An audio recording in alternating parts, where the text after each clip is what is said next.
With Charles Davis, as always, I'm Brandon Gaudin. Charles, you talk about storylines in this one. I think it begins and ends with our two quarterbacks, certainly two of the best in the business.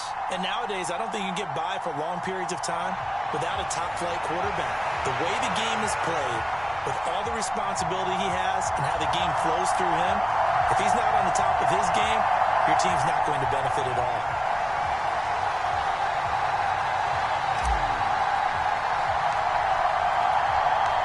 Evan McPherson has this one teed up, and off we go from Nashville.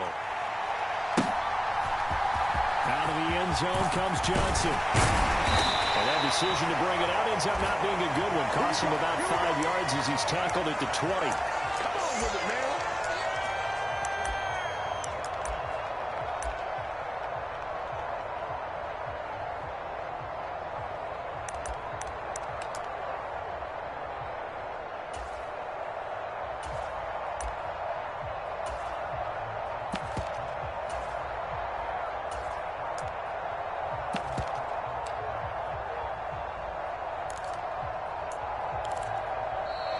Now problems right out of the gate. We're going to get a delay.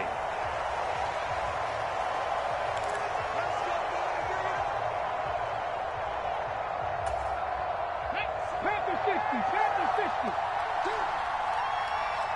Seven's a mic, like 7. Hey, come on here, come get some. Come get some. Come on here, come get some. Here, man. Inside handoff, Smith. And that's not the start that he was looking for, as he's going to be met and dropped behind the line. Call it officially a loss of 2 on the first play from scrimmage.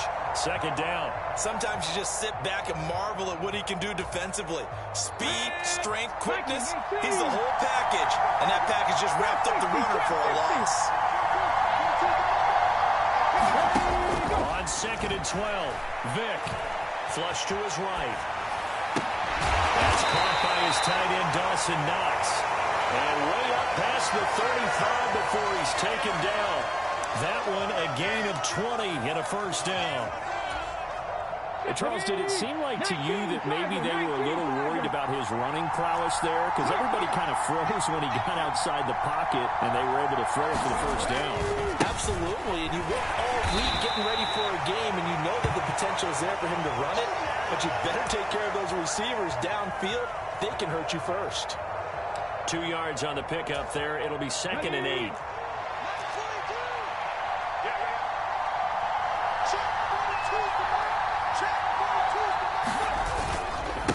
Again, it's Smith. And he'll be taken down, but not before he works it past the 50. So on the other side of the field now, it's 1st and 10. As they've got things rolling on this drive. And he'll go down, but not before getting this inside the 30.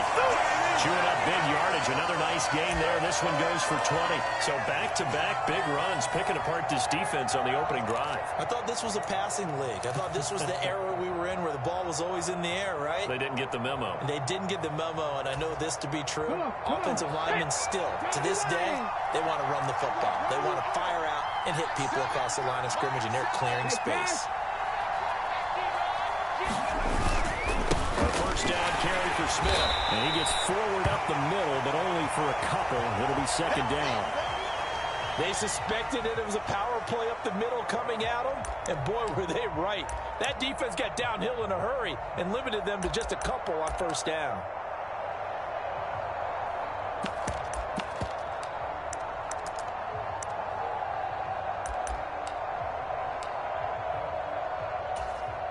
The last run good for 2. Here's 2nd and 8.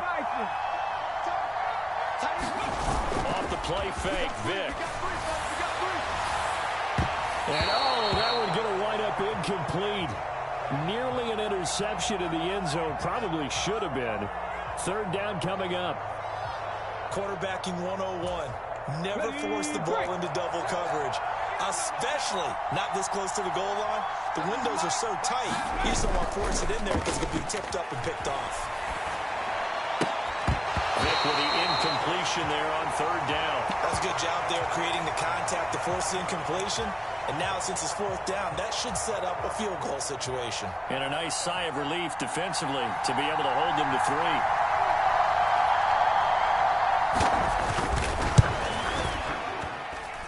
And his kick is good. And the Bucs take a 3-0 lead. Well, they started the drive backed up pretty deep, but a nice effort to overcome the field position, get into field goal range on the game's opening possession. And, Brandon, I think from where they started, the initial thought was, can we get 1 or 2 first downs and help out our defense after we pump the ball away with field position? But as that drive went on, I think their sights got set a little bit higher. They were thinking touchdown, ended up settling in between and coming away with a field goal.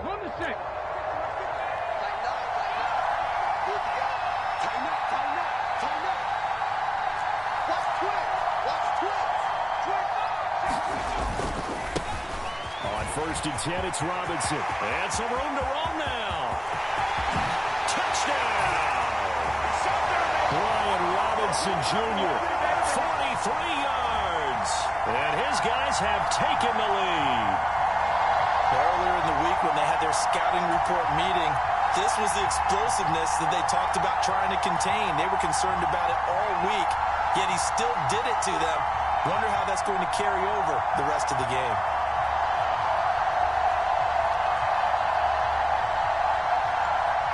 Now the try here for the extra point.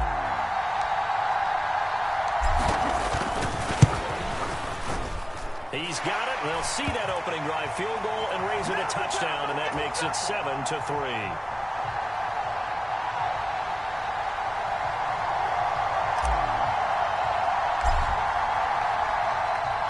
After the touchdown, McPherson on to kick this one away. A fairly short kick from the 14. And he'll be tackled just shy of the 25.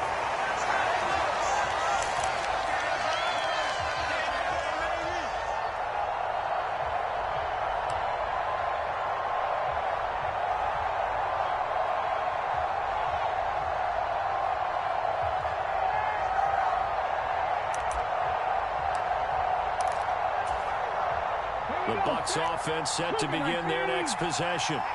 And last time able to get 3. That's not what they wanted. They wanted 6, but they got at least something. They mustered something out of the drive. They'll take it. I like the way you've described it. Not ideal, but they'll take it. Anything to put some points on the board. But this time on offense, they don't even want to see the field goal kicker trot on the field. They want that ball in the end zone. Yeah, they'll be going for 6. So the opening play of the drive goes backwards. Now they'll come up on 2nd and 12.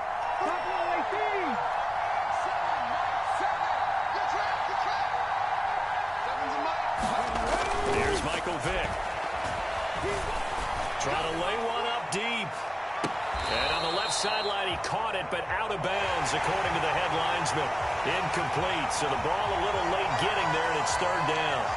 Love the idea, love the concept, but you got to leave a little room on the sideline so he can fade into it when he makes the catch. That was thrown too close to it for the receiver to make a play.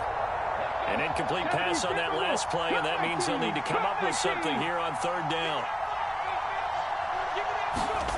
Here's Vick. Oh, that's into double coverage and intercepted. Picked off by J.C. Horn. And I think this is a situation where quarterback coach in the sideline is going to talk to a signal caller and say, listen, it's 3rd and long, and it's still early in the game. Let's not force things here. If we don't feel good about it, let's just check something down and punt the football.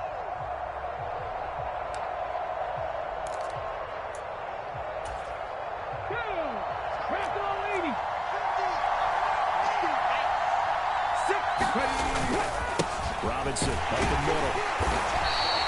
49 yards rushing for him now to this point. A quick burst there, and he nicely bit off a pretty decent gain.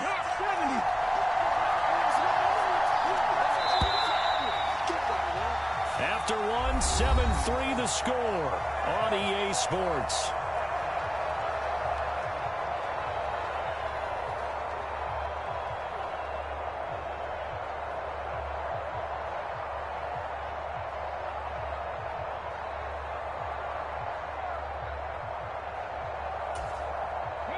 They'll come up on a 2nd and 4 now from the 40-yard line.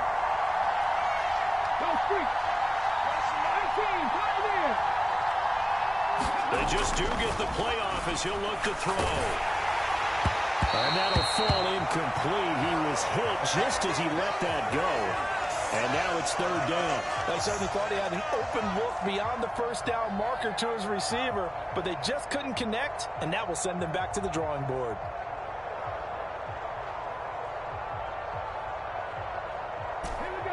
Now they face a third down and 4 after that incompletion on second down.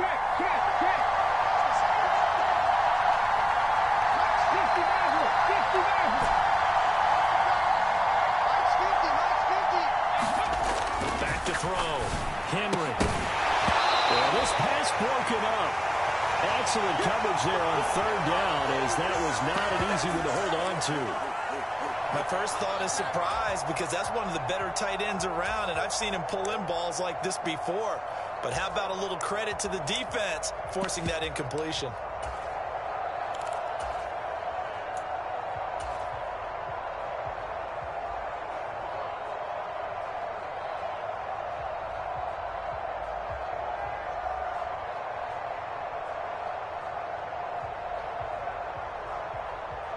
Ready, set. Nice right. On fourth down, Henry.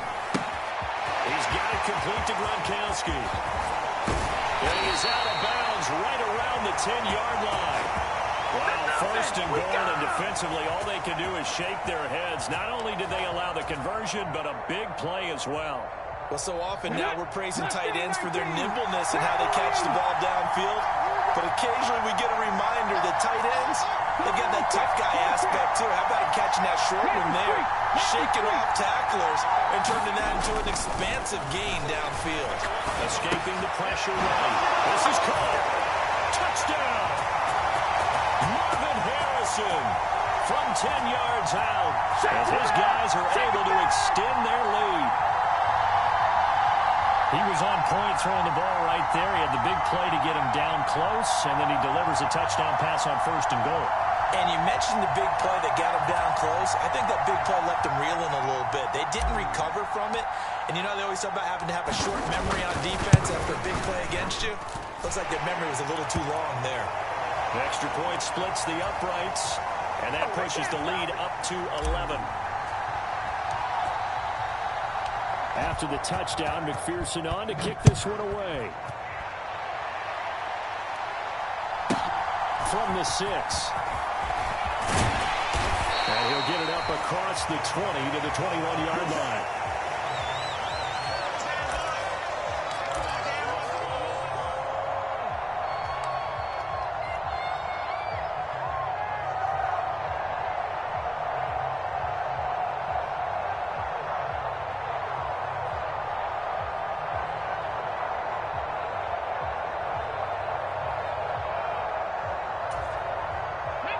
The Bucs offense set to begin their next possession. And we'll see if they can bounce back from that last drive. In particular, if they can bounce back at the quarterback position, Charles, after throwing their first interception of the ballgame. Yeah, and some guys, you know they're going to want to try and get a big play right away and take control back. Others, they're going to look to hit a couple shorter passes and get a little momentum back that way. But for the defense, that goal's not changing a bit. They want another pick. You're exactly right about that. In fact, you got to watch them a little bit, because in coverage, they may cut down their gaps a little bit, maybe their splits a little bit, in order to try and get to the ball even faster.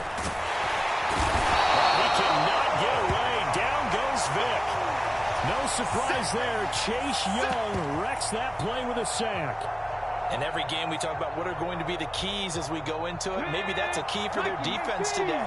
Pressure the quarterback and make sure you play a good zone defense behind them, and they get their first sack of the contest. Looking downfield for Kelsey. Into double coverage, and it's intercepted. Picked off by J.C. Horn. And he'll take it across midfield to the 46-yard line. Well, that one was in the